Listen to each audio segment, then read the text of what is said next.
How well do you know Quentin Tarantino's Kill Bill? Can you recount it scene by scene from memory? Because we're gonna attempt to do that right now. Now, Kill Bill Volume 1 is just a masterpiece. Whenever I think about it, and I'm thinking about it right now, I'm like, there's really never going to be another writer-director like Tarantino. Never. And now this movie, like many of his films, is out of order all over the place. So it's going to be challenging to do this movies from memory. So welcome back to Raiders of the Lost podcast, everybody.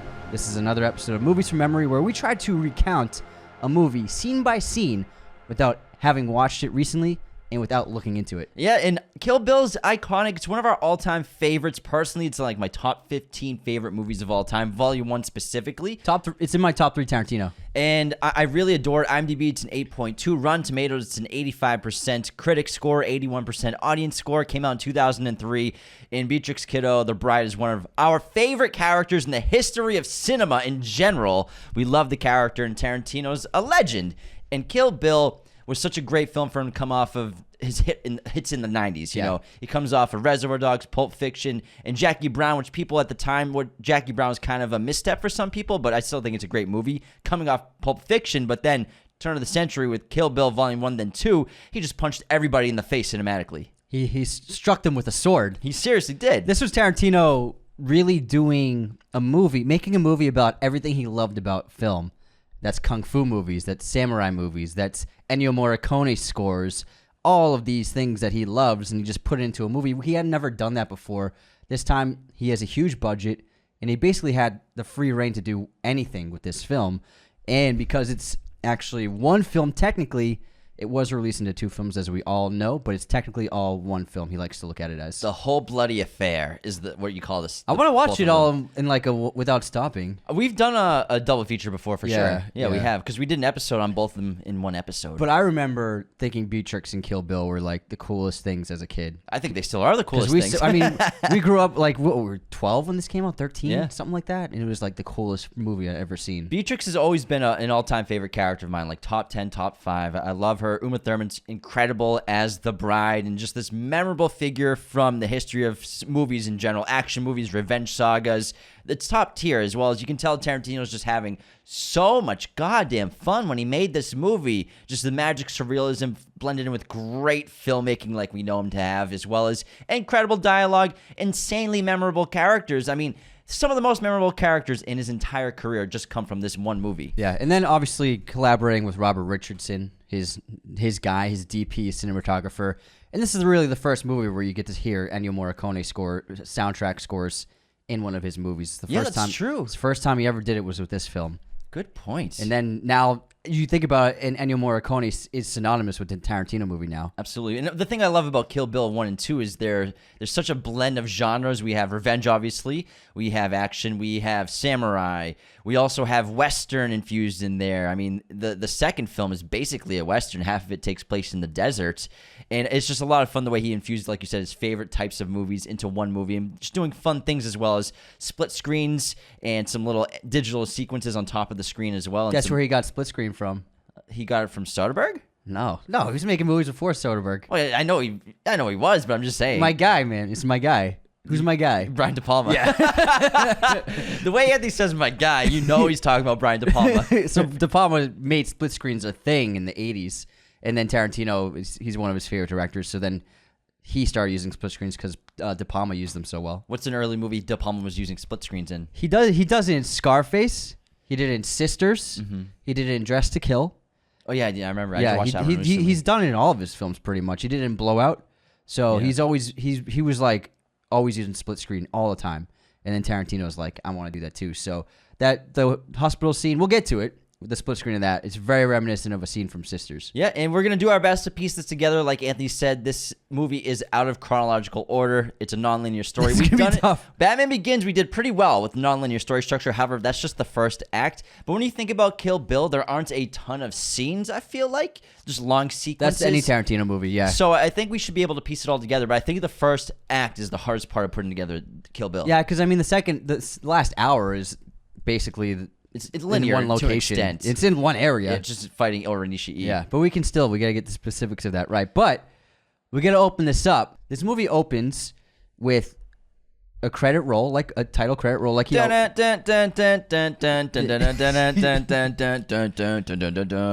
then the pre-show, the pre-show. But Miramax, obviously. the first thing we see is actually a black and white film of Uma Thurman on the floor, right? The bride covered in blood. And I think it might be. That's the only shot for this scene.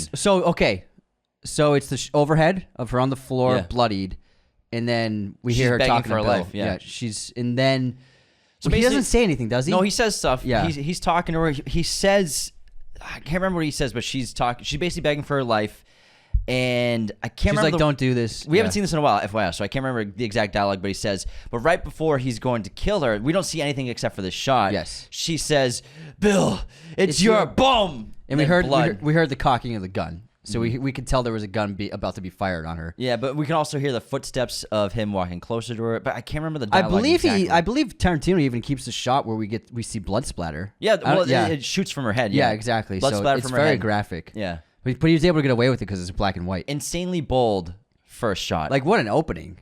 What an opening. And then it's just great mystery right here, as well as a shocking scene. This is probably my favorite Tarantino title role. It's a profile of Uma lying on the floor, just her profile, and then the text, the title credits is above her. In Nancy Sinatra's song, Yeah, Bang Bang. Bang Bang, you shot me down. What's Yeah. the song called? Bang Bang, my baby shot me down. I think Maybe, that's it. maybe we shot him down. Yeah, that's the song. And so that whole thing plays over the profile of Uma, still in black and white. And this movie, its first 5 minutes is just two shots. Mm-hmm. That's it. It's amazing.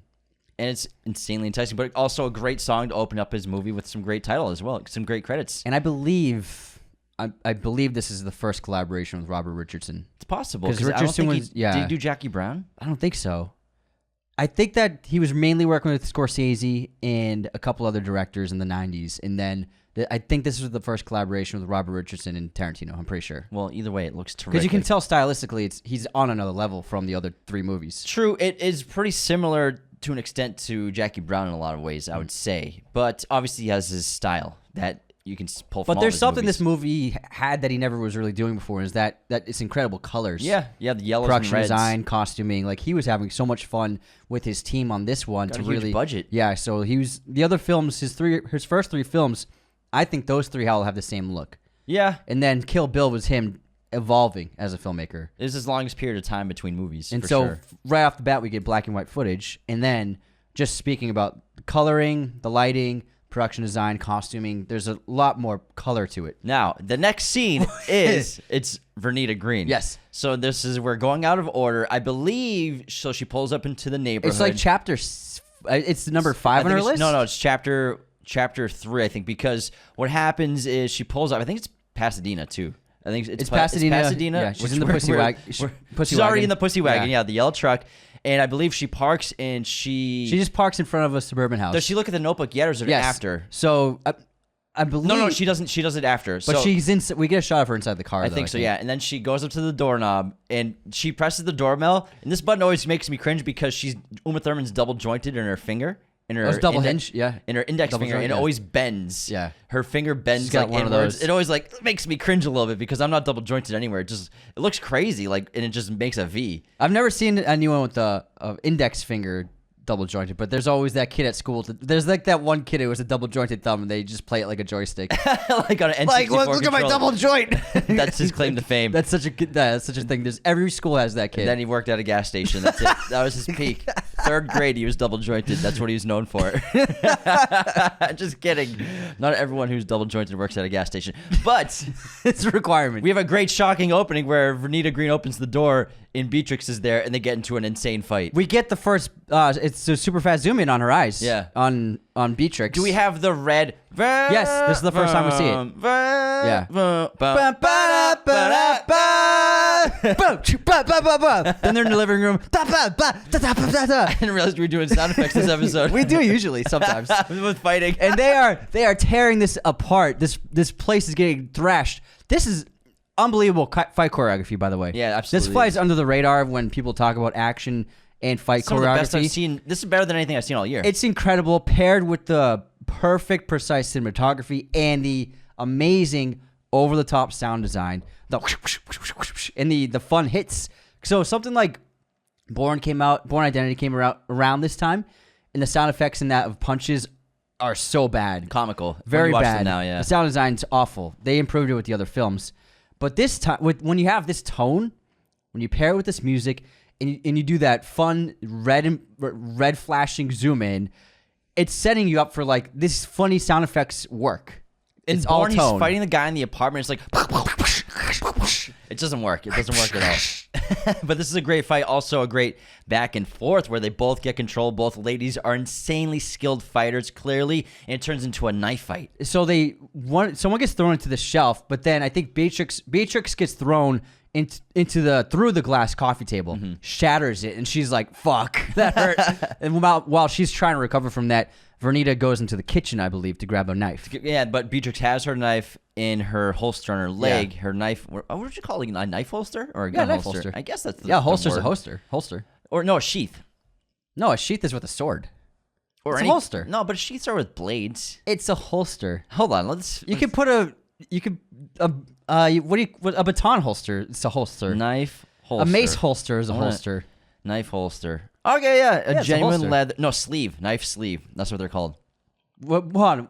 Isn't a holster? Sheath. I was right. No, doesn't a holster qualify as something that's attached to your belt or your pants? I think I'm right no matter what. I don't trust that Google search anymore. You can search it later. But it's a great fight, and then they are interrupted though because they both. There's the great standoff in the kitchen when they both have a knife. Yeah, well, then so they both have a knife and they're fighting, but then they're in the living room, both have a knife. That's it. And they're waiting to see who makes the move 1st through the living room window. What happens? A school bus pulls in front of the house, and Vernita Green's little daughter, her name is Nikki. Nikita. Yeah, Nikki, because she calls her Nikita. It's sick. It's short for Nikita. No, Nikita's just a nickname for Nikki. Yeah. Okay. It's because clearly they probably speak Spanish. I love Vernita. Like during the fight, she's smack talking. She's like, "Got you now, bitch." she says a bunch of lines like that are great. So Nikki shows up and they're just like watching her. As soon as she opens the door, they both put their guard away, put the knife behind their back. First you're missing the tense part is the bus arrives. That's what I said. Well, no, I'm saying, and then they both just look out the window as she's slowly walking up. And as an audience member, the first time you're watching it, you're like, what are they going to do? What are they going to do? And then she's slowly just like walking up the walkway, opens the door. And right when she opens the door, they both like look at each other. Okay, they make a silent agreement. Put the knives behind them. And that I love little how, 10 seconds is amazing. Okay, good. And then Nikki looks around the house, and the house is destroyed. And she's like, "Mommy, what happened?" She's like, "You know your dog? He ran around and caused a goddamn mess everywhere." Something like that. Blames the dog. And this is my friend. Beep. Beep. We don't get to hear Beatrix's name for a while. When's the first time we do hear it? It's in Kill Bill Volume 2. Volume 2, right? Yeah. It's Bill's the first person to say it. That's right. Okay. And what did she say? She go upstairs and I'll make you some cereal. Yeah, exactly. And so I think she goes up, tells her to go upstairs to get ready homework for food or something. Yeah, something like that. So and then they go in the kitchen and basically they agree that. I think she said the dog was acting a fool. Yeah. Acting a damn fool in here. Yeah, that's what it is. You know that dog of yours? And so they go in the kitchen. They agree basically that they're not going to fight and do this here. Yes. Not in front. I won't murder you in front of your daughter. Don't worry. You're safe for now, basically. And they plan on having, like, how do you want to do this? Black Mamba? I should have been Black Mamba.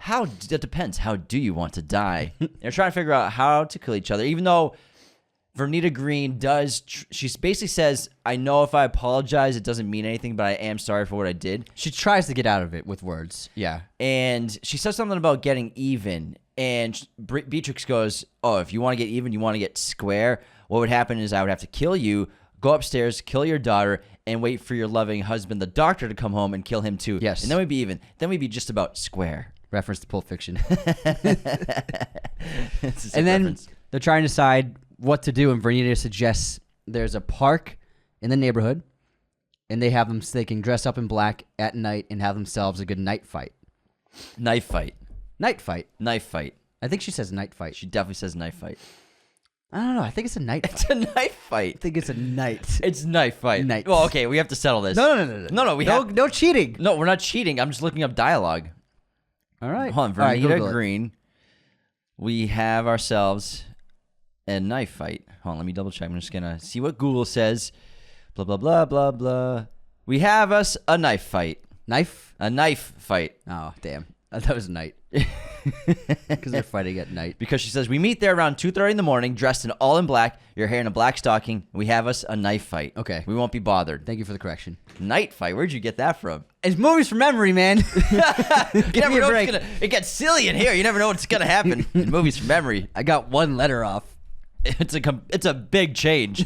It completely changes. Big change. It completely changes the meaning of the sentence, Anthony. And then after they agree on that, Vernita acts super casual. She's like, all right, well, let me fix my daughter some cereal. If you don't mind, If you don't mind, yeah. I have to fix Nikki's cereal now. Yeah. Just the finger. She turns Black, around. and then she's like, Black Mamba. I should have been motherfucking Black Mamba. And then she grabs the cereal out of the shelf. And Beatrix says something to piss her off, and then she turns around, you know what? And she puts her hand in the box and lifts it up in the air. Yes. And shoots, and Beatrix dodges the bullet, throws her knife at the same time, Yeah. stabs her in the heart. She flies into the cabinet, Yeah. knife in the heart, and just dies she right falls there. down onto the floor, against the wall. And then Beatrix walks up to her and then pulls the knife out of Vernita's body, wipes it, turns around, and then Sheaths it. And then little Nikki's standing in the doorway like, fuck. And I'm pretty sure it's a great shot where while she's sheathing it, it's a cool shot because it like slides on the rubber of the sheath. And then it's a cool I shot. believe it's Nikki's in the background because it's a close-up of the sheath and Nikki's in the background. It's in like the a doorway. Western shot of, if it would be the same shot of like a Western cowboy with a revolver right on the hip. gun It's a hip holster. shot, yeah. Yeah, so that's the main difference between knives and guns. Guns go in holsters. It's a knife holster. It's a knife sheath. It's a knife. It's a knife. Sheath. It's a knife night. It's a knife sheath, Anthony. It's a sheath fight. And then so, at first, Beatrix is at a loss for words of what to say to this little girl. And she says, it was not my intention to do this in front of you.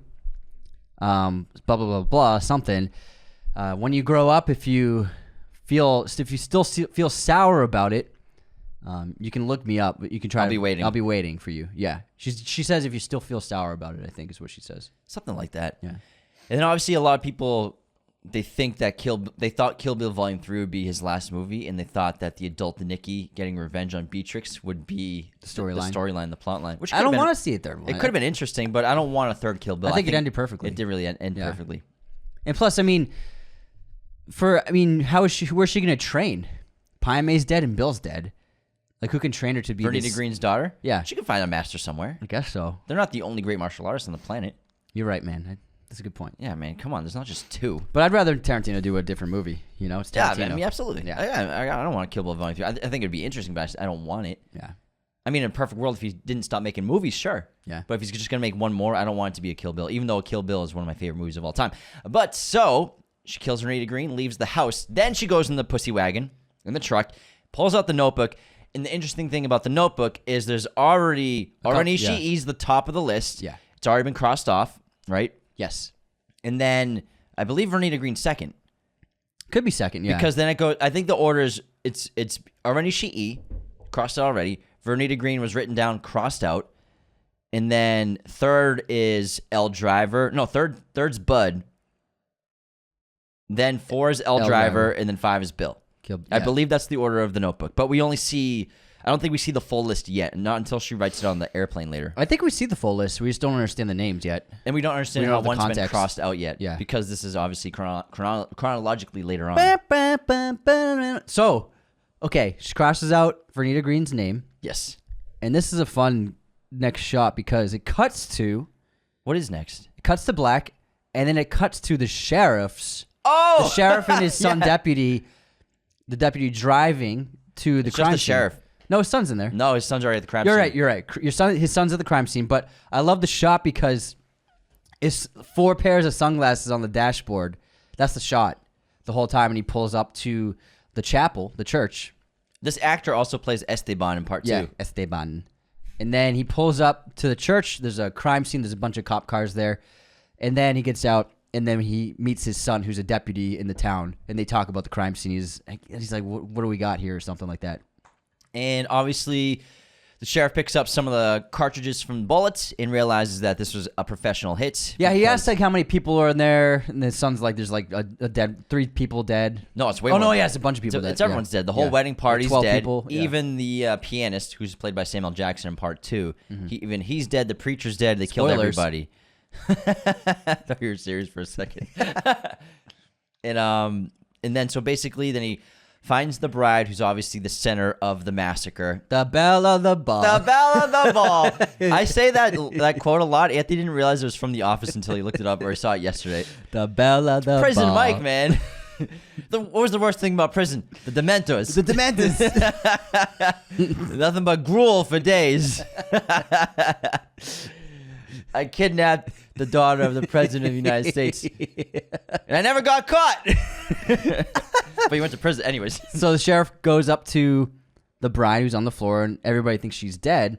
But And also he's talking about how she's the prettiest bride you ever seen. She's like an angel. that's what I was about to say. Well, I thought you were about to skip that because you were skipping that. I know everyone thought like Anthony is probably going to skip this part. I hope Jim comes in and says it because I really want someone to say it. So he comments on her looks, which happens multiple times in the franchise. And then Beatrix spits up some blood as like a reflex, and then he's like, "Oh, what does he say?" He says, "Cocksucker's still alive." Cocksucker's still alive. Oh my god. Then we cut to the hospital. Okay, not yet. No? Well, yeah. So, all right. So, sheriff scene ends. Cuts to the hospital. Okay, you're right. So It's because Elle Driver There's in the about to be a hospital. time change, but not yet. So Okay, Elle. so here's the question. Do we see Beatrix in the hospital beds first, or do we see Elle Driver get into the hospital first? I think we see. I think it's not. It's a cut where she's on the ground. Then it cuts to her in the hospital bed, okay, I think clean you're right. faced. Yeah. because she's obviously been showered and cleaned and everything, and now she's in her coma. Yes. And it doesn't. We don't know she's in a coma yet, but we do. Then it cuts to Elle in her nurse outfit, Entering the walking hospital. through the hospital. Yes, and then she's walking through the hallway, and then she's whistling. And then we do the split screen, so we get this. You're right, we did see Beatrix first. So we see a split screen. The left screen is Beatrix in the bed the whole time, and the right screen is a montage of what Elle's doing. She's walking through the hallway. She goes into a hospital room, an empty room, and she prepares poison in a needle. On a nice little tray. A nice little tray. It's very aesthetic. And then she enters. She looked up the design on It's a Pinterest. Pinterest poison. And then she enters Beatrix's room, and she walks up to the bed. But also, she's got an eye patch, Eye patch, yes. which matches her nurse outfit as well. She's very stylish. Elle. White eye patch. Yeah, Yeah. you're right. Good call, man. Yeah. That's a great With little a touch. red cross on That's it? the creativity that he didn't have in his other films, and he Yeah. did with this film. And so she sees Beatrix in the hospital bed, and she says she's preparing to insert the poison into the stream, the little hose connected to her. But I don't know what to call it. Whatever. The, what's it called? The yeah, hold on, what's it got called, It Mister? starts with there's a V in it. The tube? IV tube. Yeah. Okay. And then she's saying something Just an like, IV. in our profession, it's rare to be able to die in your sleep. This is like a great luxury that I'm giving you. Yeah, it's a gift. It's a gift. So she's saying like my it's gift to you. to die in your sleep peacefully. Something Yes. like that. And then To die in your sleep is a rarity of our kind. yes. Yeah. Of our profession. Yeah. My gift to you. And then she places the needle into the IV. She's about to hit the plunger. And then her phone rings. It's just like, fuck. She's like, but it's Bill's line, so she has to answer it. So she answers the phone. She's like, hey baby, or something like that. Yeah, because they have an intimate relationship. Yeah. Because obviously Bill moved on to Elle after Beatrix left him. Yeah. And he thought he killed Beatrix. And basically, Bill says to abort the mission. But she said first, "Are you there?" Are you there? She's like, "Yeah." Basically, Did you do it yet? How is she? Yeah. And she says she's in a coma. Yeah. And then he says, all right, what we're going to do is abort the mission. She's like, what? What the fuck are you talking about? You hear her screaming she's on screaming his phone. from yeah. Then it cuts to her. But with his shot, we only see his hand on the hilt of his sword. Yeah, he's just caressing the sword. It's great. Then we have the great Hattori Hanzo What logo. a great fucking villain shot. What a great fucking movie.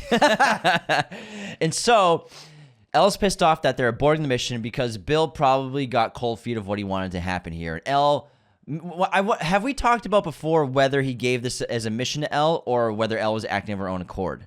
I've always looked at this as Bill told her to do it. Yeah, and then he got cold She feet. wouldn't do this without his permission. I think so too. And she got cold feet. He got cold feet and decided to abort. We're gonna abort them. Yeah, because he calls it a He mission. said if she can wake up from this, like she would deserve to like live, something like that. He says what we're not gonna do is sneak up into her hotel room while she's asleep and kill her in her sleep like a rat, basically, like a rodent or something like that. She deserves at least a chance or something like that. But this is not what we're gonna do. And Elle's pissed off about it. And Bill calms her down by saying that he loves her. Yeah. Do you love me? Yes, I love you too. And then she hangs up angrily. And then she says something else to Beatrix. She says something before she leaves. She says, consider this your lucky day or something. no, she says, you better hope you don't wake up. Oh, yeah, you're right. Yeah. You better hope you don't wake up. Yes, Yeah. something like that. Great. Nice. Thanks. I think it's something like that. Yeah, definitely Sounds something right. like that. Ooh, we're cooking, man. All right, now We are cooking. Who let us cook like this? we're going to jump. We're going to jump in time Shit, I can't remember. a few years at least. Okay. Somewhere between 3, 4, 5 years. Yes, because this is right recent coma with Elle. And now so 4 years later. If BB's 4 years later. It's got to be 4-ish because BB's... No, it's definitely 4 years. BB's 4, right? Yeah, it's 100%, 1,000% 4 years later. So she would have given birth by event. She would have, something like that. So let's say 3 or 4 years. 4 years later, and it's what the fuck's the guy's name? Buck. Buck walking through the hall with the guy, and he's giving him information. And as an audience member, we're like, wait, is he talking about Beatrix? Because he's talking about like the rules, not so much the rules. Brings him into. I can't remember exactly what he's saying, but it's nothing that could get him in trouble if someone's eavesdropping. But then he reveals like the more specific stuff when they're in the room. They enter the room. He says basically no punching, no biting, no leaving marks of any kind, and also Don't finish inside of her. Yeah, he says you can. Okay, yeah. Her tubes The don't pipes work. don't work so anymore. Finish up inside her all you Yeah. want. Gives him a thing of Vaseline. It's disgusting. We're laying. I know this is gross. Oh yeah, but, everybody I don't knows. want anyone to take out a specific part of this and be like canceled. If they were gonna do that, there's plenty of other stuff they could do too. There sure is. Now, gives him the Vaseline because he might need it, as well as have fun. You have 15 minutes, or ask him how much, 15 minutes, $20, something like that. And also Buck's insinuating that he's done this a bunch of times. Yeah. I think that's about it. I think they also comment on her looks too. I think we see the keychain as well. I think the there's like keychain. several times in both movies where she's lying down and the men comment on her looks. I think it's sort of a reference to Sleeping Beauty, Snow White, I think he calls her Sleeping Beauty. something like I that. think Buck calls her that. Maybe something like that. Maybe, but I think that's what Tarantino's referencing because she's a Sleeping Beauty. Now, I believe that's about it. Basically, then Buck leaves, and this trucker guy. Oh, she wakes up before this. Oh, you're We right. fucking forgot. Oh, okay, I got it. That's I got it. It just hit me. So while they're In the hall. While they're in the hallway, Beatrix wakes up before they get there because Yeah. what happens, this is it, a fucking mosquito lands on her arm. Yes, that's it. And there's a close-up of the mosquito sucking her blood. And he does. And then here it is. Here he it is. does the I got it. No, I'm just saying, the mosquito, he does, I can't remember what the I fucking got it. edit's I called. have the edit. He does the match cut of 3. It gets closer and closer and closer to the mosquito. Yeah, we're screaming. Sorry. This is what happens. So it's close-up of the mosquito. Yes. Sucking her blood. Great shot. And then it goes to inside her memories, inside of her head, basically. And what she sees a close-up of the revolver. Yes, She's yes. looking at the revolver. And then we're behind the revolver. We can't see Bill in the reflection. And then we get that really cool shot of the close-up of the bullet exploding out of the tunnel of the gun. In slow motion. That's Yeah. cool. That's it. Oh my god. I totally spaced on that. Thanks, man. Thank you. You I set you catalyst. up. You set me It up was by an alley-oop. fucking dunk that shit, dude. You got a poster dunk on that And one. then she jumps up awake. She jumps up awake. Then she hears the guys talking outside. Not and yet. no, She looks around. Then she looks at her belly and her stomach's gone. starts crying. She weeps because she Yeah. lifts up her shirt and realizes that she's not pregnant. She thinks the There's baby's dead. scarring. And she obviously thinks the baby's dead. She weeps for a moment, and then she hears No, then she looks at her palms, and she's able to tell from the lines in her palms how much she's aged. And she says, 4 years? 4 years. Really? Yep. You don't remember that? She looks at the lines in her palms, and is able to... No, I remember she looks at her hands. She's able to determine from the lines that it's been 4 years since she last saw them. Does she say that? Yeah, she says it. 100%. 100%? 1,000%. She's able to tell. She says 4 years. She's Oh, yeah, 4 years. Yeah. You don't remember that? You remember the mosquito, but you don't remember that? How do you remember the mosquito, but you don't remember that? I remember her looking at this. Oh, man. I guess I just haven't seen it in a few years. Yeah. She goes, 4 years? She She grunts it, though. She's like, 4 years? No. Right? No, it's more of like a shock. 4 years? It sounds like Voldemort. 4 years! Buck likes to fuck, come to die. Basically. So she says 4 years. And then she hears the guys talking outside, approaching the room, panics, and then she just lies back down, plays coma again. Plays dead. Not dead, but coma. Yeah. And basically what we just were saying about the rules. What we just said, yeah. So put that all in here now. Reinsert it. Yeah. No pun intended. So Bill leaves. He says, have fun. Buck leaves. Buck leaves. Buck and the trucker, not Bill. And I believe we also saw the pussy wagon keychain by now. I think that when we are introduced, the first shot of the guy is the keychain. Pussy wagon keychain. Yeah. So Buck leaves. Trucker's here. He's like, "Oh, you are a pretty girl." And he climbs on top of her. Yeah. And he starts kissing her. He goes into kiss, and then it cuts to. It cuts to black. Cuts to the hallway, and we hear him screaming in the distance, right? No, it does a cut to black and a slow fade in with the eerie music, and he's screaming, and she has his tongue in her teeth. She has his tongue in her teeth. Guitars. Dun, dun, dun, dun, dun, dun, dun, dun, dun, it's synthy. Yeah, it says. Yeah, that sound. Yeah. And then it cuts to her biting his lip. His tongue. Is it okay? Is it tongue? His tongue. No, it's lip because it's stretching like crazy. Oh yeah, it's his lip. Yeah. It's lip, and then it cuts to her throwing his body off of him. She's covered in blood, and so is he. Yeah. And so basically, I wonder they don't show if he was killed off screen or not. It's not showed. It just cuts. So he's probably unconscious. He's dead. She probably from all the blood. I insinuate he's dead. Probably. And so because why put blood if you don't want to infer that? So she tosses him off him. He falls limply to the ground, and then Beatrix covered in blood, and then she heaves herself off the bed and falls. Realizes she can't walk. Falls like a dead set of bricks, like a bag of bricks to the ground. Then she looks at her legs and feet, and she can't move them. She's like hitting them. She's like, "Come on, man!" But then she hears Buck whistling, right? Whistling down. Maybe whistling. Yeah, he's whistling. Maybe yeah, or maybe he's like. I think he's talking to another doctor. No, he's whistling. Then he creepily looks at a female doctor. Oh, you're right. He looks at her, yeah, because he's obviously a rapist creep. And then she gets ready for him. So when he enters the room, he steps inside. She's gone, and then the trucker's dead on the floor, and he's like in shock, like what the fuck? She grabbed a little knife, pen. No, it's a little knife. Was it a knife or is it a pen? Okay, it's a knife. It's a scalpel. She grabs a scalpel, something like that, yeah. And then while he's like shocked, like looking. They drop the camera down. They track it down to reveal her. High shutter too. Yeah, to reveal her behind him. No, it's a slow frame rate. Slow frame rate. It's a 12 FPS. Yeah. And then we see her lying right behind his ankles, and she slices his Achilles. No, she's waiting with it in her hand, and then she like slices his Achilles. Slices the Achilles, and he falls. To the floor, and then she grabs him by the shoulder.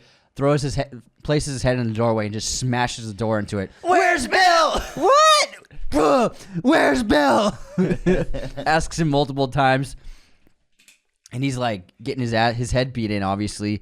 And then he doesn't know who Bill is, obviously. Yeah. And then she gets memories of while she's been unconscious in her coma. Yes. Of Buck raping her. So she gets the flashback POV of him. Of my name. She's like, your name's Buck, right? You like to fuck, right? Boom! One final smash. Oh my god! Kills her. You hear skull crunch. It's great. Absolutely, it's awesome. And then she's searching his body and finds keys, and she looks at it. It says she sees pussy wagon. She's like, "What the fuck?" And then she slams him again. I think she calls him something too. Something. I think maybe cunt. And then it cuts to her in the wheelchair in the parking lot with the disco music.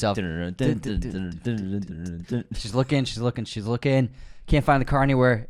Then she screeches to a halt, backs up a little bit, sees the yellow truck with pussy wagon written on it. Looks at the keychain. It doesn't cut to the truck yet. It cuts to her looking at the keys. And then she says, pussy wagon. And then we see the truck. Yeah. And then she gets in the back seat. Yes. And Sits She down, climbs into the back seat. Yeah. climbs into the back seat, lays back in the seat against the door, and puts her feet up on the seats. Yes. And goes into basically a state of meditation to try and get her feeling back in her legs, and starts by telling herself to wiggle her big toe. Wiggle your big toe. And then we have the cool kung fu sound It took effects. this long for Tarantino to get feet in the movie. Did it? Yeah. No feet. Holy crap. No bare feet. Well, they're in Well, there. no, bare feet is in the hospital when she falls off the hospital bed. Bare feet. Yeah, true. There's Yeah. bare feet in there. Yeah. Okay, wiggle your big toe, wiggle your big toe. Now we're going to travel through time again, right? Yeah. So, Where to? all right, let's think. So we're going from, obviously, hospital, this to... Are we gonna do the O-Ren Oh, Ishii this is what it back is. Flashback? It's her voiceover of telling O-Ren- everything, right? Yeah. It's the O-Ren Ishii Well, story. it's a little bit of everyone. So basically, I believe this is correct, where now she's in her backseat, we get voiceover of Beatrix Kiddo telling the story of what happened to her. And then we get flashbacks of also at the chapel, in a combination of her basically looking up at all the people who killed her, or part of this. And Vernita Green's there, as well as O-Ren Ishii, and then also Bud. The deadly assassin. We see the Viper Squad The Deadly Assassin Viper Squad. walking That's into what it's the called, church right? from Deadly behind. Viper Assassin Squad. We see them out. They're all holding machine guns outside the church, and they all walk in. Something we see like that. that, I believe. Definitely see that. And then we do see them POV looking up at them, all looking down at her. We do see that, I think. Yeah, What's the dialogue? What's the voiceover? She's voiceovering. She's basically explaining. I'm gonna footnote this. I'm gonna tell you the story of all the cunts that did this to me. Basically, Yeah, you're right. these are all the cunts that did this to me. All members of the Deadly Viper Assassination Squad. Yeah. All led by Bill, Vernita Green. We have obviously O-Ren Ishii, but when we get to O-Ren Ishii, that's when we get the great montage yes. of O-Ren Ishii's backstory. So then we cut to the anime. yeah, the incredible of O-Ren anime. Ishii. So O-Ren Ishii. I believe that's correct. I think you're right. Should I check just to make sure so we don't get too far off course? I feel like that's good. Let's just think for a moment to make sure that the next thing is O-Ren Ishii's backstory, because I honestly can't think of what would be next. Because it definitely is, because then it will cut back to her wiggling her toe, and then it cuts to her in Japan, taking the plane to Japan. and Okay, yeah. Okay. So then I think we're Hattori right. Hanzo- Yeah, I think we're good. I think we're good. Because then after she gets to Hattori Hanzo's, then we're gonna see the underworld scene. Yeah, and Sophia, Yeah. and everyone else. Okay, So anime. anime time. Talking about O-Ren Ishii, she was a little O-Ren kid. Ishii. O-Ren Ishii, she was a little kid, and both her parents were killed by a mob's crew. A Yakuza boss Yeah. killed her family, and basically while she was under the bed, her father was a cop, right? And Yes. he stood up. I think he wouldn't get paid off. Or Yeah, I something. think you want to get paid off by the Yakuza or something like that. And so the Yakuza boss killed him and his wife. They didn't know that O-Ren Ishii was hiding underneath the bed. And this is an incredible scene. It's so tragic, but it's animated so well. Great music, great sound design.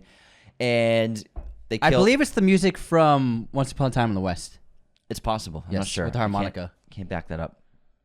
And then obviously they're killed, and we have the great scene where the sword crashes down through the mattress while O-Ren Ishii is hiding underneath it, and the blood starts to pour through the mattress onto her and starts to rain on top of her underneath the bed. Yeah, of her mother. and then Ennio Morricone's score is just going full out, man. It's But we great. also see a little bit of her father fighting off the Yakuza mobsters at first. Question for you here. Something I've always looked at in this, I mean, it could be incorrect, but I like to think that, you know, that skinny guy who does he kicks the match to light the bed on fire. Yeah, the cigar. Yeah, the main mobster. The best, henchman. I look at that as Bill. I like to think that could be Bill, No, I don't see that as Bill. because then the problem would be, why would O-Ren remember him? I think everyone in this room is Japanese. Yeah, okay, you might be right. I think that's it. Yeah. They're all Yakuza. Because he has a young Bill look. He's just skinny and lanky, yeah. Yeah. I mean, he does look like Bill, but I think he's Japanese. That's the problem. Yeah, you might be right. It's something I've always just interesting thought theory. about. I've always thought that maybe that's Bill. I never would have looked at Bill as being that evil and malicious of a person. He's obviously a killer, a cold-blooded killer. He always has been, but in terms of just being a sinister motherfucker like that. I think that it does work, and he maybe slowed down in terms of that malevolence as he got older. Not as much as a psycho, But I like if it's a young version of him, it was probably more extreme, Yeah, maybe. more out of control. It's an interesting theory. Yeah, I've it's never something heard I that always theory. thought of that. I've never heard that theory. Yeah. But I think you're right. I don't think there's a connection with him and O-Ren Ishii until she's older. Yeah, you're probably right. Now, after the death of her parents, O-Ren Ishii swears vengeance on this Yakuza mobster, and so she basically does. So she's not that yet. First, what she does is she starts training, obviously, but first she poses as an escort for the Yakuza boss and kills the Yakuza boss with a sword and just unleashes blood everywhere. It's crazy. And she says like her parents' name. Look at my face. Do you remember my face? Do you know this face? Yeah. And something like that. Kills him. Kills everyone. And then the cool montage of her becoming... She's in the red suit and she snipes out the guy inside the limousine. Yeah, from a vast distance. Yeah. But we get still getting great voiceover right now of Beatrix talking about how O-Ren Ishii, I think at the age of 17, was the most deadly assassin on the planet. And she carried out like a crazy number of hits by the age of 17. She also said like the number of hits she carried out was insane. So she used the vengeance of her parents to become the top assassin on the planet, and then we get the great sequence of her taking over the Tokyo Underground crime ring. Not yet. Not yet. Not yet. That's later. That's after she goes to Tori Hanzo, because then it's like 3 weeks for him to make the sword. Okay, so what's next then? After O-Ren Ishii's story, we cut back to. Do we go back to Beatrix in the car? How does her story end? O-Ren Ishii, she kills the guy, snipes the guy in the limousine, and then, I don't think that the severing the head of the other Yakuza guys that doesn't happen until Beatrix is traveling. Yeah, that's what I'm saying. So, what's the next scene? The next scene would be because obviously it's not anyone else later. It's got to be. Let's see. It's got to be a Beatrix with the toe, right? I think it's Beatrix with the toe. I think it's wiggling her big toe. To her. Yeah, so I think Beatrix wiggling her big toe, and then she's like, "All right, let's get the rest of these piggies moving." Because really, O-Ren Ishii is the main antagonist of this movie, the main big villain. She's after Vernita Green, because after this, it's just all the sequences in Japan. And O-Ren does cut back and forth multiple times until we get to the big location. Now, before we get more into movies from memory, let's talk about our amazing sponsor, MoviePosters.com, the number one place to get your posters online today. Be sure to use our promo code Raiders10 at MoviePosters.com to get 10% off your order right now. They have a huge selection of pretty much every movie and TV show imaginable in their poster library, as well as all sorts of sizes, framing, and even backlighting for your poster needs.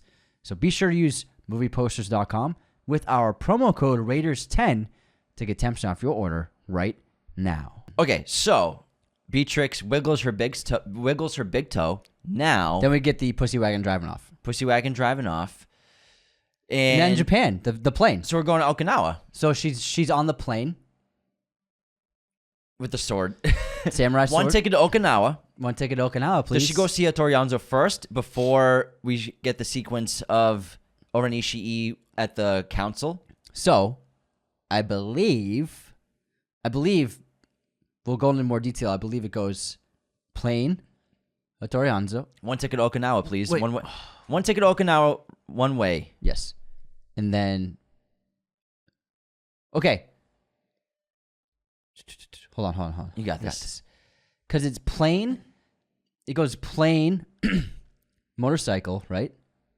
She follows Sophie, sees them, they drive off. And That's later. That's later? That's Tokyo. Oh, different plane ride. Yeah, different plane ride. Because she flies one way to Okinawa, then one way to Tokyo. Okay, Okinawa. Then she acts as like a tourist in the bar. And then we get the sushi restaurant. Yeah, so she's yeah, that's it. Okay, let's go with that. So she wiggles her big toe, one ticket to Okinawa, please, and goes to this sushi restaurant where the sushi chef is being hilarious and he's very boisterous and loud. Him and his friendly. brother, they're arguing. I've never looked at it as brother. I looked at it as like they're brothers and they own the shop. No, they talk. It's an apprentice, not a brother. I wouldn't say apprentice because they're the same age. They're not the same age. Yeah, they are. No, it's an apprentice because Tori Hanzo's a master. Yeah, I would say maybe an apprentice, but he's also very old. Not really that old. The other guy's old. He's like in his 30s. No, he's not. Yes, he They're is. both old. The bald guy is in his 30s. Hattori Hanzo's easily in his 50s. Okay, you might be right. 100% right. He's just he's an apprentice. You're right. He is bald and a little bit younger. And this is a cool sequence because we get Tarantino sort of playing with the style of kung fu filmmaking of a sort of a supernatural great power, because Hattori Hanzo, he's slicing up the sushi and he like tosses his knife against the wall and it magnetizes to the wall. It's really cool the cool effect that it has. And Beatrix is playing dumb. She's saying she just started learning Japanese. You say arigato like we say arigato. Very good. Very good. She's like, I heard it's kind of hard. No kidding. I heard it's kind of hard. Yeah. And Hattori Hanzo's really, really funny, and we don't know who he is yet until Beatrix. So what brings you? Why he asks her why she's in Japan, and she says, in perfect Japanese, she has vermin to kill. Not yet. Oh no, she said I'm looking for a friend. I'm here to see a friend. And he goes, oh, how do you know this friend? Or is it like a man? And she goes, his name's Hattori Hanzo. And then he stops. Yes, and then he drops and then the guy in the back drops the T. Yeah. And he's just like, how do you know that name? And then she speaks Japanese. Then she says, I'm looking for Japanese steel. I need Japanese steel. I need Japanese steel. And he asks, why do you need this? She says, because I have vermin to kill. Exactly. We got it. Yeah, there we go. And then, so he takes her up into the attic, which is his workshop where he crafts swords. Mm-hmm. And she is enamored and in love with the work that he does. And great song plays, too. Yeah, and she's just walking through the shelves and looking at the wall swords that he has. Swords. And Hattori Hanzo basically watches her, and she's going to grab one, and he says, no, the one above it. No. Okay, yeah. I'm sorry. She's like, she looks so one she likes. He goes, no, the next one up. Yeah. It's like probably his personal favorite. So then she grabs it, and just from holding it with her two hands, she like exhales like, oh my God, this is amazing. And then he says, you like swords, I like baseball. And then he throws a ball. Well, first she unsheaths it. Yeah. So she opens it slowly, and we hear the glistening, the high-pitched glisten, and she looks at it, and then she whips it open. Unsheaths it. And then he says, you like swords, I think? And then he says, I like baseball. And then he chucks it at her, and she slices it in half. Yeah. It's a great test to see if she's actually legit. And she says, I need a sword. And he basically tells her, I quit making swords long ago. She asks if she can have one of these. Yeah. Eventually. Yeah. But he says that he quit making swords. He stopped doing it because I believe he doesn't want to make weapons that kill anymore. Exactly. And then she says, just give me one of these. He says, they're not for sale. And she says, I didn't say sell me. I said give me. Mm-hmm. And then he asks her something. He says, what makes you think I would just give you a sword? And then she walks across the room. She says, one of my... she says... This vermin I have to kill is a former student of yours. And he says, which student? And she says something specific, and then it causes him to like basically almost fall to his knees. Then he walks over to the dusty window, and he writes Bill. What does she say? Yeah, he writes Bill. Slowly and painfully writes Bill. Yeah. What does she say to him? She says, this vermin... He was a student of yours. Yeah. I think that's it.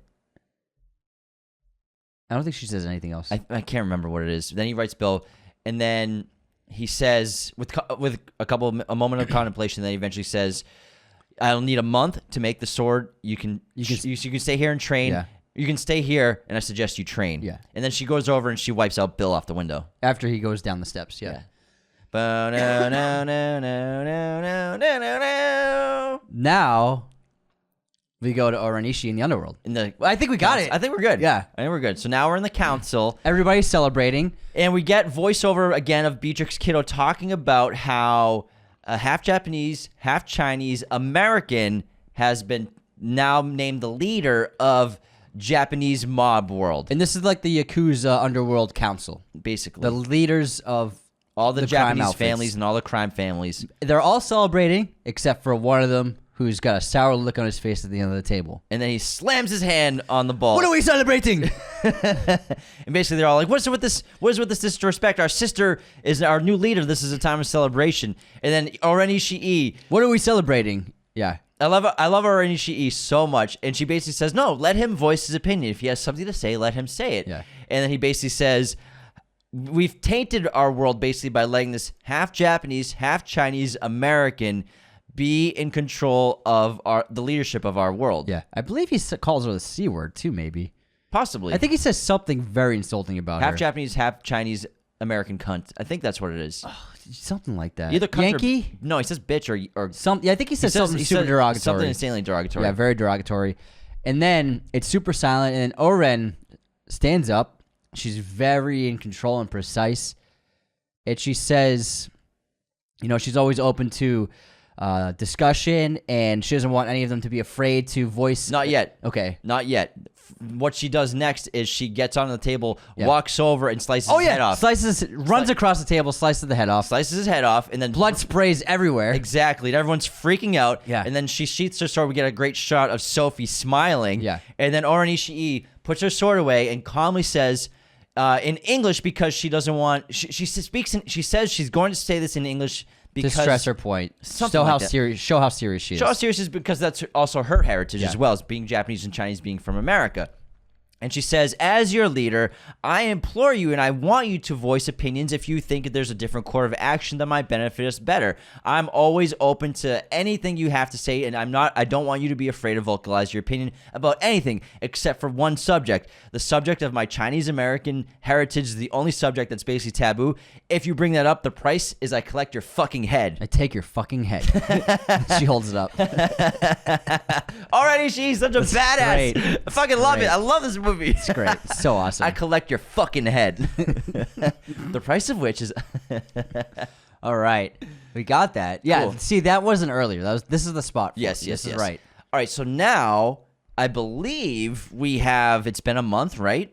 And the sword's finished, and we have a great, beautiful sword ceremony. We have the ritual, in a ceremony of her getting the sword. and they're all dressed in like their best attire, especially Hattori and his apprentice. And he says this is the greatest sword I've ever made. Mm-hmm. And he talks about how sharp it is. He says something about Oh, here it is. This was something we missed earlier. So when she's crossing out Vernita Green's name in the truck, we hear a voiceover of Hattori Hanzo. And he says, basically this is coming back to here later on, talking about how any foe that gets in your way, you must cut them down. Even if God is in your way, you must cut God down. Yeah. That's what is said in the voiceover, I believe, in the truck when she's crossing out Vernita Green's I think name. you might be right. But in this shot, he says some great metaphor of like how sharp it is if like something came down from heaven and tried to stop you. It would slice through that too. Like if God comes down, it would cut God in half. you will cut God in half. Yeah, You I think must. that's it. Yeah, that's Yeah. basically what it is. Like Yeah. nothing can stop you. You have to With this continue. sword. Yes, exactly. So even though Hattori Hanzo's saying, I've never made anything even close to this sharp. It's a beautiful ceremony, and clearly the apprentice wasn't just a Japanese apprentice either. He was a swordsmith's apprentice as well for Hattori Hanzo because he's part of the ritual as well. It's really great, and she's obviously so grateful for this beautiful sword and deserving of it and worthy of Hattori Hanzo steel. Then we cut to next plane ride. Yes, plane ride. 1 ticket to Tokyo, please. And she's sitting there with the sword. Yeah, sword. The hilt's right there, right next to her armrest. And then we have the great miniature airplane flying through the beautiful, like, pink and red drenched sky. Yeah. It's awesome. Then we have the cool trumpet song, the And then they have the miniature set of Tokyo, and the plane flies into the miniature of Tokyo. It looks awesome, doesn't and then, so she lands, and Beatrix now has this badass one piece that looks obviously like Bruce Lee's, and a motorcycle through that the mall. matches. Oh yeah, so yeah, through the airport. Through the airport. Then gets the we see the motorcycle. red Apple cigarette sign. Exactly. But eventually getting to the motorcycle and the suit, obviously the yellow and black, and motorcycle and helmet, and she's following O-Ren Ishii's crew on the streets. And then she pulls up next to one of the cars, and Sophie's inside, and she hears the phone ring, and Sophie answers the phone. And Beatrix recognizes the phone ring it's from... like the... No, it's Yeah, what I just said.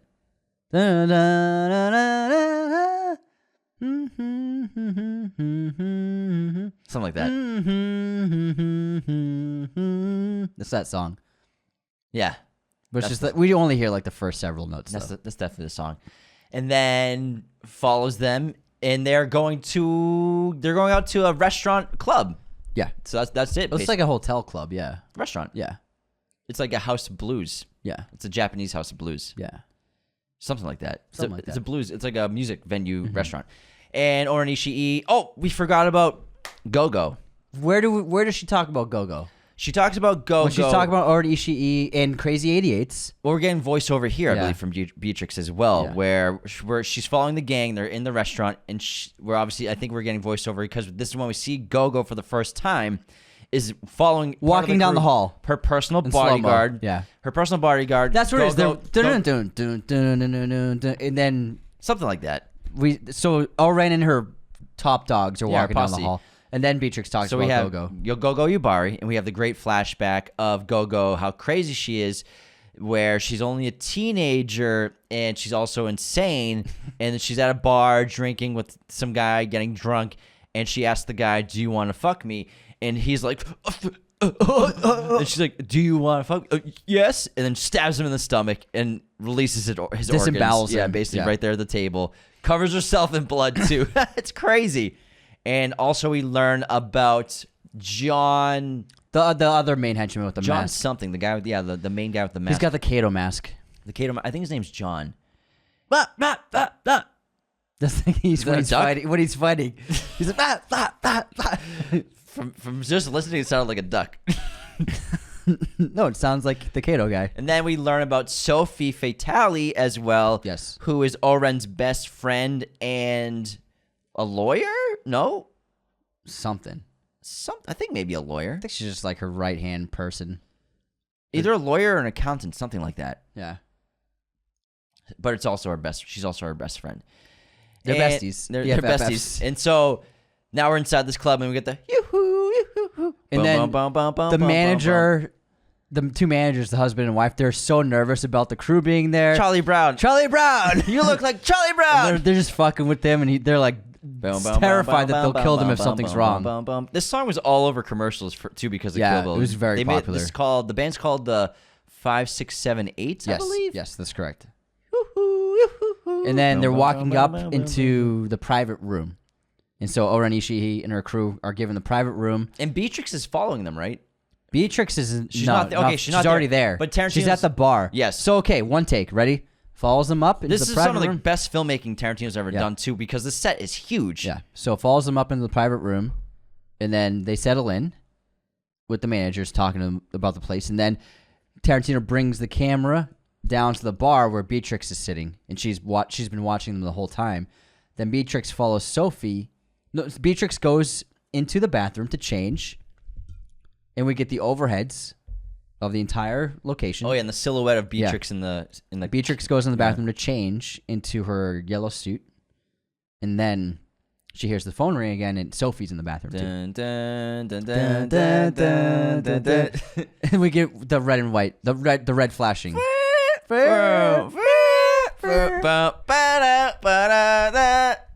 We did go a little ahead. We skipped something. We did skip something. What did we skip? So we skipped because after this she takes Sophie's arm and stuff. But Beatrix went up to the door of the private suite. Oh yeah. And then they're messing with Charlie Brown. The guys are messing with Charlie Brown. We want pizza. Yeah. And he's like panicking, like he can't get them what the guys want. And then O-Ren Ishii she doesn't really care, but Go-Go I think is getting entertained by it. But then O-Ren Ishii hears something, throws her little needle through the canvas, and the needle pierces through the canvas and sticks into a wooden beam right next to Beatrix's face. And then Beatrix is like, shit. And once that happens, O-Ren Ishii looks at Go-Go. Go-Go runs outside, steps onto the platform. Takes out a little dagger. Little knife, dagger. Looking around. Nobody here. She goes back inside to the suite, and Beatrix is upstairs. It's hanging. It's not hanging. Not hanging, but she's like in the rafters. Magicianed herself in the rafters, yeah. We missed that bit. Totally right, man. Then she drops down again, and then she goes into the bathroom. That's right. Okay, and then Sophie's in there. Jinx. Okay. Yeah. We're doing good. We're doing good. So now, this is when she takes Sophie as a hostage, right? Yeah. Takes Sophie as a hostage, but we don't know it yet. Because it cuts back to O-Ren Ishii with Crazy 88 crew, the main henchmen, and then we hear the screams of O-Ren Ishii, right? Yeah. She screams O-Ren Ishii's names. Ishii. Yeah. And she's speaking Japanese to her. What'd she say to O-Ren Ishii? Well, so everyone comes out to look at her. Yeah, they come out to look at her. And she has Sophie pinned up like basically against the wall or like a beam. No, she's like holding her. Oh, yeah. So she's holding her. And she chops her arm off. Not yet. Uh-huh. Not yet. She What'd she waits. say? She waits a minute. She waits till O-Ren's there. And O-Ren Ishii can't believe that Beatrix is alive. Then we get the close zoom-ins of the face in their eyes with the red siren of both of them. And then a flashback of O-Ren Ishii standing over Beatrix at the chapel. And then she slices Sophie's arm off. Yeah. And then everyone panics. All the normal people panic and start running around. Yeah. And they're like slipping on blood. And the amount of blood that's coming out of Sophie's arm is crazy. Yeah, it's crazy. She's screaming. It's very anime. And then so the place empties out. And then Beatrix walks closer to the center of the room.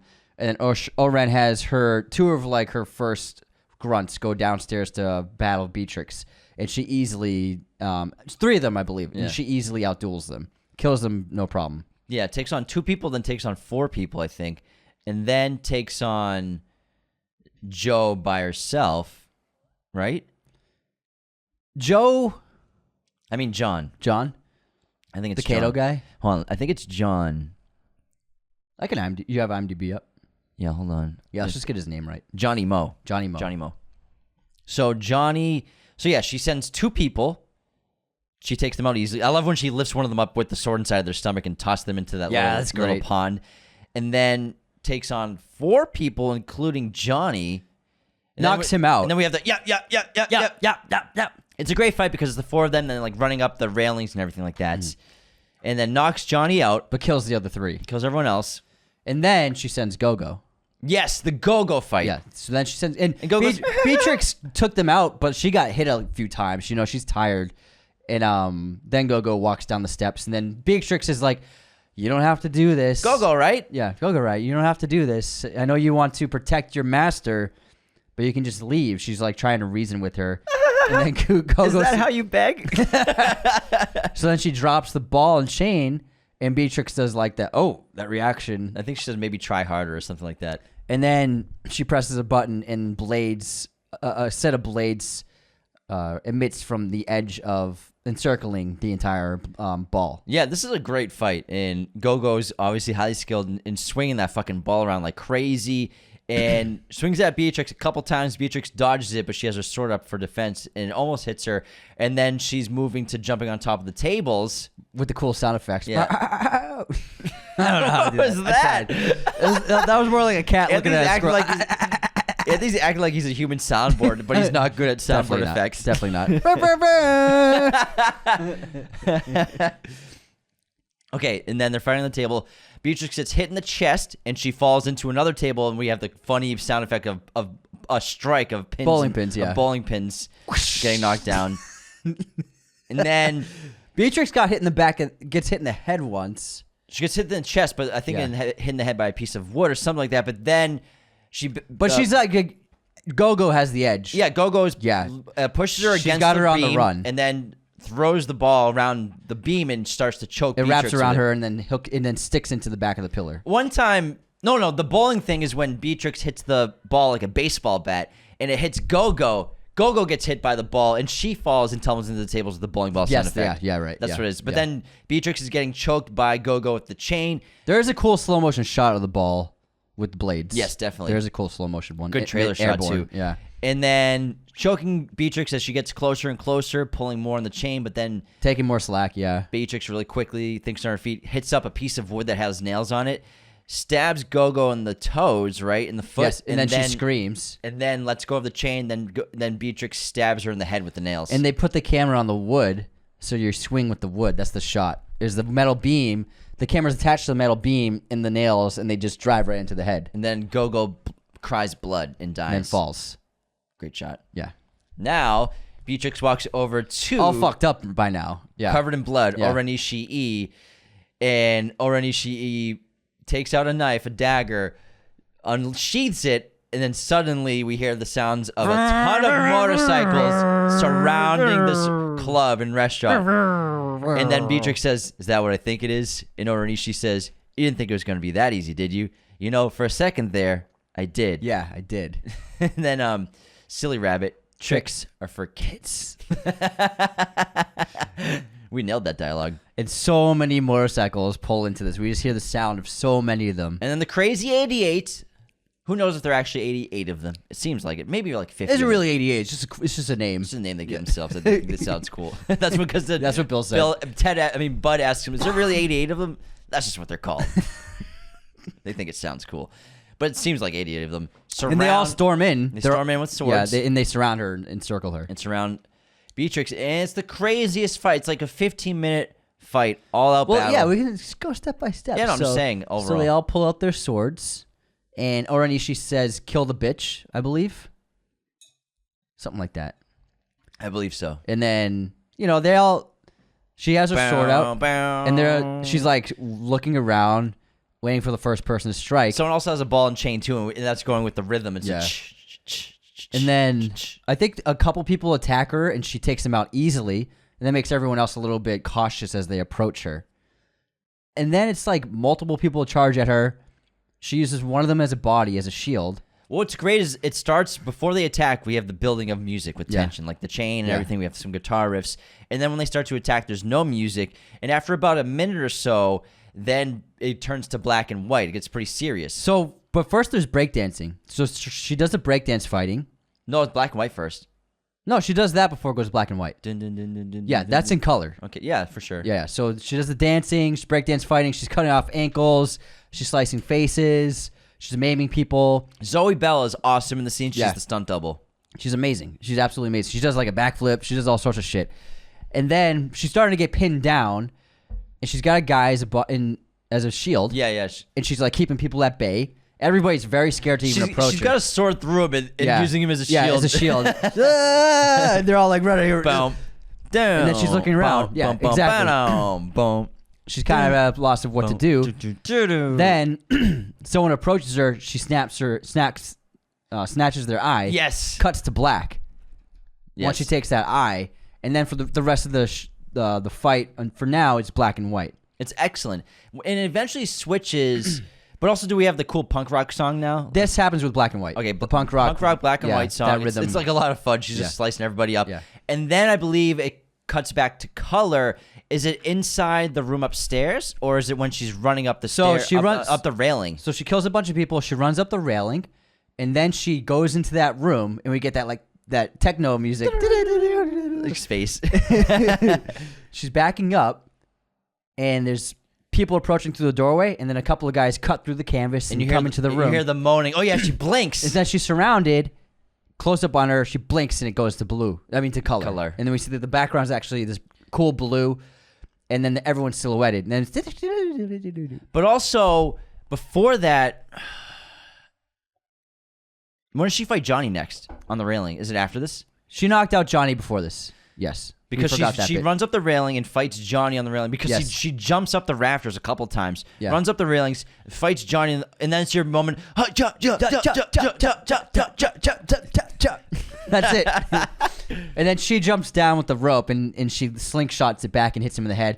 He gets knocked out into a different room. Yeah, okay. That's what it is. That's what it is. Absolutely. Yeah. And then we're inside this little chamber with sci-fi music, silhouette, the great blue silhouette. But she killed Johnny Yo before this. Johnny Cho. She killed him before this.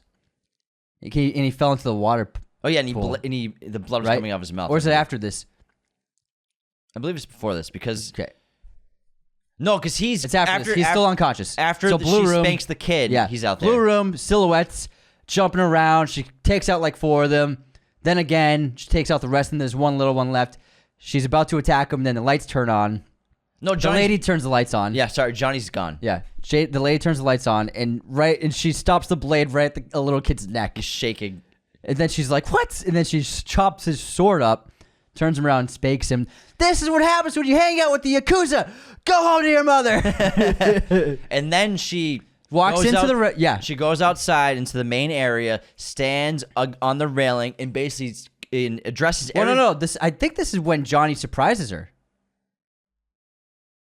and attacks her. I think so too. So she steps out of that room, and then I believe Johnny attacks her, They jump on the railing. They're fighting on the railing. Cha cha cha cha cha cha cha cha. Then she stabs him. Yeah. And he falls into goes, the pool of water. "Ah!" Yeah, exactly. Spits up blood. Then he falls into the pool of water. And then we get like a wide of like all of the dead bodies. And then she swings the sword Yes, down, and the blood falls off of it. And then she makes an announcement And she to addresses everybody. everybody. Basically, if you are lucky enough to have your life, go. However, if you've lost any limbs, they belong to me now. You Yeah. cannot take them with you. And then Sophie's about to crawl away, and she says, "Except for you, Sophie. Stay right there. You stay right where you are."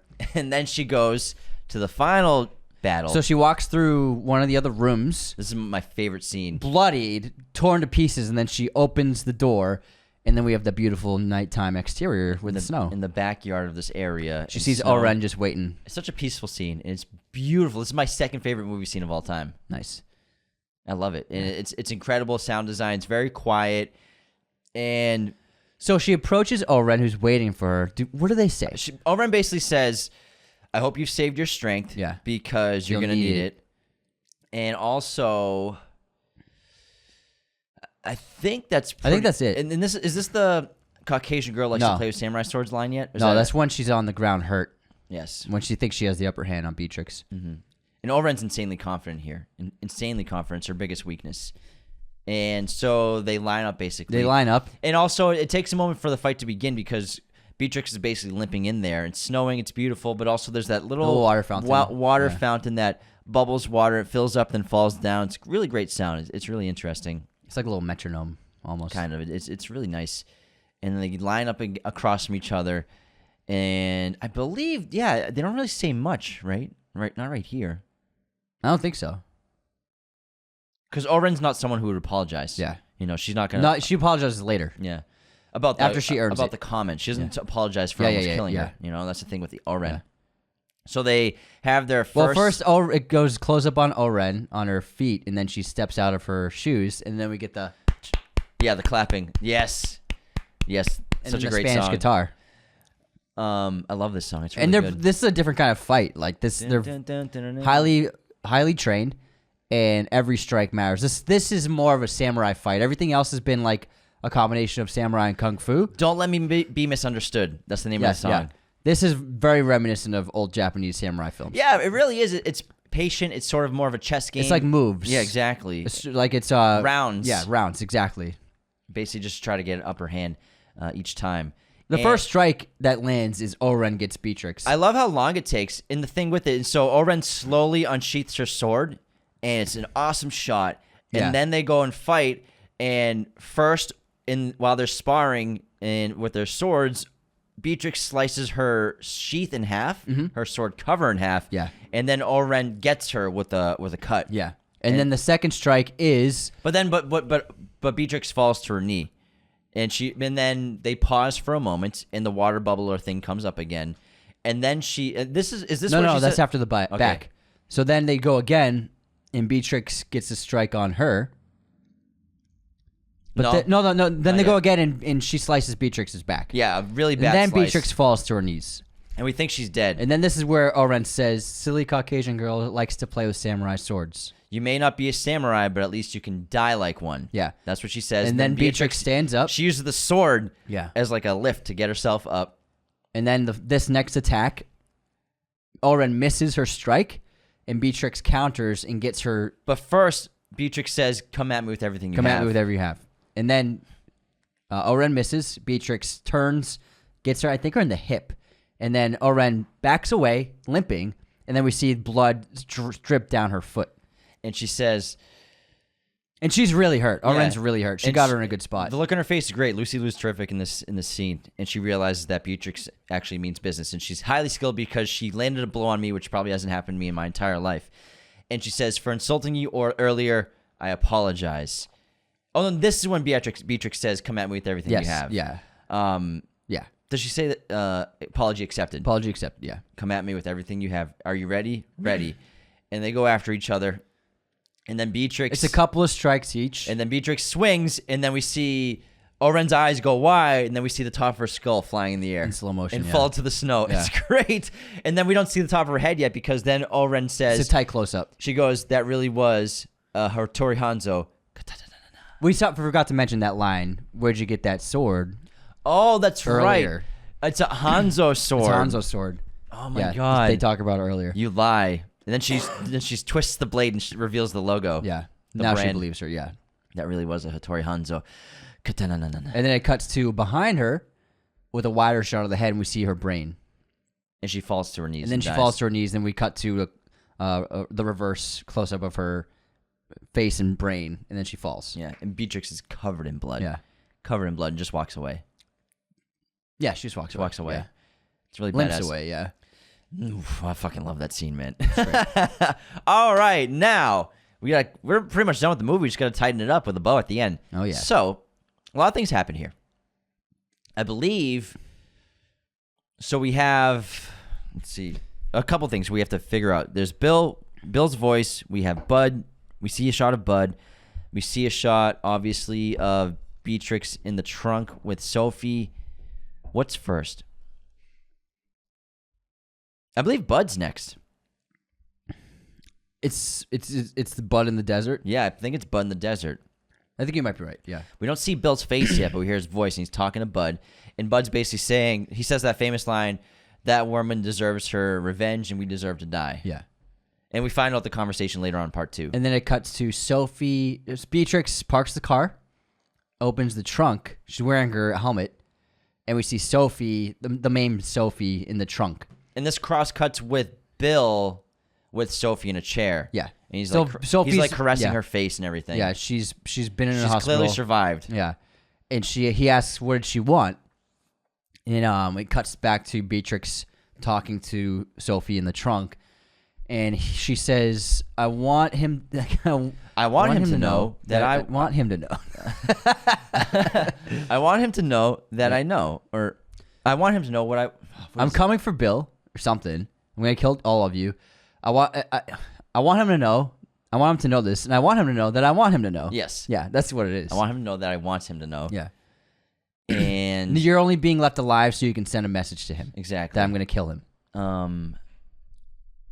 And then, well, it ends with him saying, And then she throws Sophie down the hill. Yeah. And she rolls down the snowy hill In front of towards a hospital. Yeah.